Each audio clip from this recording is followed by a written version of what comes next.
জুলাই অভ্যুত্থানে আন্দোলনকারীদের উপর প্রাণঘাতী অস্ত্র ব্যবহার ও নির্বিচারে গুলি চালাতে নিরাপত্তা বাহিনীকে নির্দেশ দিয়েছিলেন ক্ষমতাচ্যুত প্রধানমন্ত্রী Sheikh Hasina.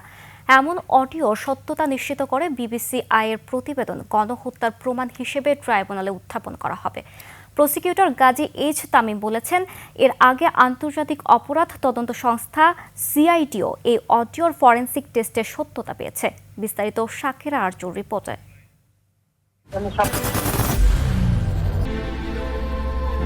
I am Ox.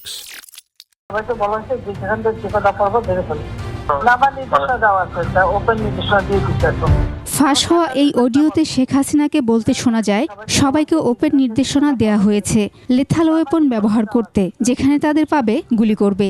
এখন লেথাল ওয়েপন ব্যবহার করবে, যেখানে পাবে সেটা গুলি করবে।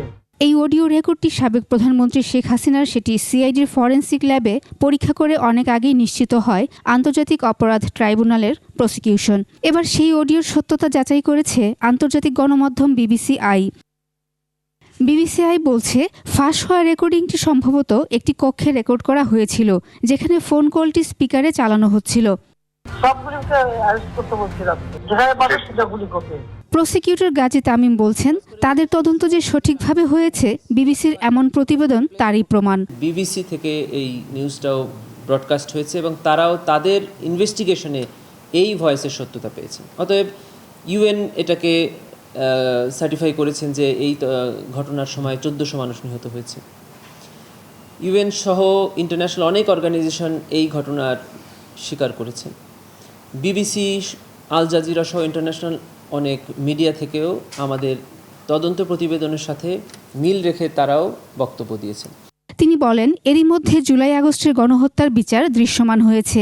বিচার এমনভাবে করা হবে যার গ্রহণযোগ্যতা মিলবে আন্তর্জাতিক মহলে। আমাদের এই আইনের 19-এর 3 ধারা একটি বিধান আছে।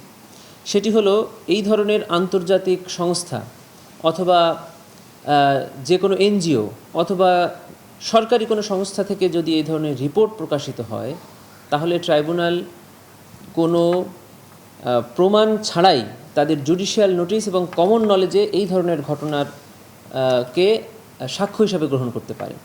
এটা আমাদের আইনে আছে, এর আগেও করেছে। বৃহস্পতিবার শেখ হাসিনা, আসাদুজ্জামান খান কামাল ও সাবেক পুলিশ মহাপরিদর্শক চৌধুরী আব্দুল্লাহ আল মামুনের অভিযোগ গঠনের আদেশের দিন ধার্য রয়েছে।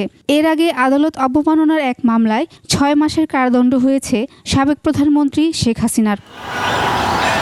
শাকিরা আরজু, একুশে টেলিভিশন, ঢাকা।